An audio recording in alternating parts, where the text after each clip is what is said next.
pejabat menggunakan bahasa daerah tidak salah. Pejabat menyampaikan pesan tentu suatu keharusan. Bahasa daerah harus dilestarikan.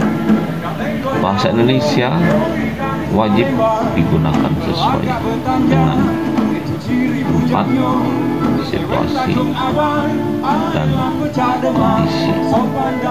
Bahasa asing harus kita kuasai. Artinya, kuasai bahasa asing, lestarikan bahasa daerah, dan pergunakan bahasa Indonesia yang baik dan benar. Nah, manakala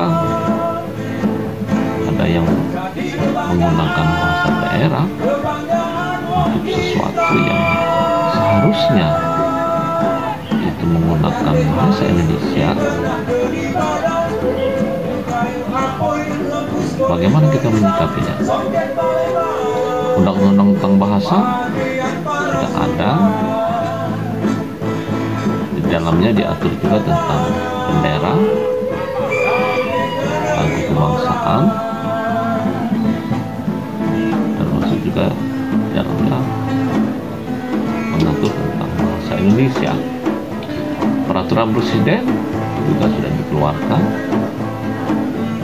bisa Anda cari di Google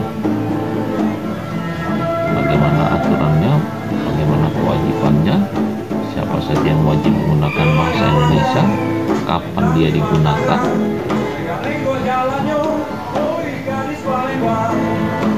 Mari kita bijak untuk bersikap, memberi contoh dan menggunakan bahasa Indonesia yang baik dan benar. Assalamualaikum warahmatullahi wabarakatuh. Dulur-dulurku, sahabat-sahabatku wong Plembang. Dalam rangka kita menghadapi Idul Fitri ini, aku sebagai Sekda Plembang mengharap kita jangan mudik dulu. Tetap kita ada di rumah kumpul dengan keluarga. Kalaupun kita pengen kangen dengan keluarga di dusun, cukup video call. Kalau pengen bingkisan kirim ke baik. Demikian kita tetap mematuhi 3M. Demikian, terima kasih. Wassalamualaikum warahmatullahi wabarakatuh. Manakah yang harus kita pergunakan?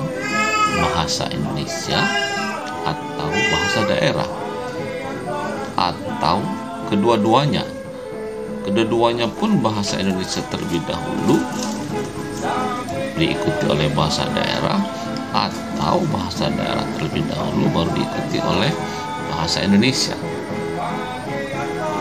Komentar, pendapat,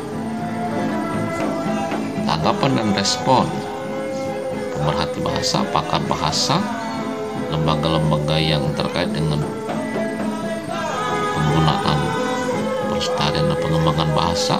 Mungkin di Sumsel atau di Palembang ada Balai Bahasa Sumatera Selatan, mungkin bisa memberikan informasi, mungkin bisa memberikan pendapat bagaimana sebaiknya. Yang jelas, mudik sudah dilarang.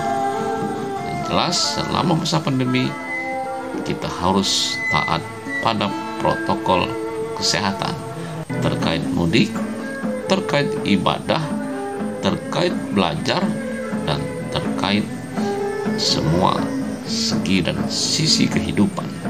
Tetapi kita juga tidak boleh lupa, kita juga harus taat pada aturan undang-undang, peraturan presiden, ketentuan mengenai penggunaan bahasa Indonesia.